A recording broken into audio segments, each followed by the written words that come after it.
Hi friends, ఈరోజు Bangkok నుంచి పుకెట్కి వెళ్తున్నాను ఫ్రెండ్స్. లైక్ డాన్మ్యాంగ్ ఇంటర్నేషనల్ ఎయిర్పోర్ట్ నుంచి బ్యాంకాక్లో అక్కడికి నాకు ఒక ఆల్మోస్ట్ 1 hour జర్నీ పట్టింది ఫ్రెండ్స్. మళ్ళీ డాన్మ్యాంగ్ పుకెట్ ఎయిర్పోర్ట్ నుంచి మళ్ళీ పుకెట్ నేను ఉంటున్న హోటల్కి అదొక 1 hour జర్నీ ఉంటుంది ఫ్రెండ్స్. మనకు మినీ బస్ ఉంటుంది. ఆ మినీ బస్లో లైక్ వాళ్ళు 180 బాత్ ఛార్జ్ చేస్తారు ఫ్రెండ్స్. మన మన చెప్పిన లొకేషన్లో వాళ్ళు డ్రాప్ చేస్తారు.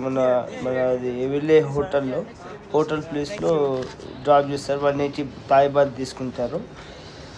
అండ్ మీరు రిటర్న్లో కూడా మీకు మళ్ళీ సేమ్ ఆ బస్సెస్ ఉండవు ఫ్రెండ్స్. వేరే నార్మల్గా ఇంకోటి పెద్ద బస్సు ఉంటుంది ఫ్రెండ్స్. అదొక 150 బాత్ ఫ్రెండ్స్. లేకపోతే క్యాబ్లో రావాలి ఫ్రెండ్స్.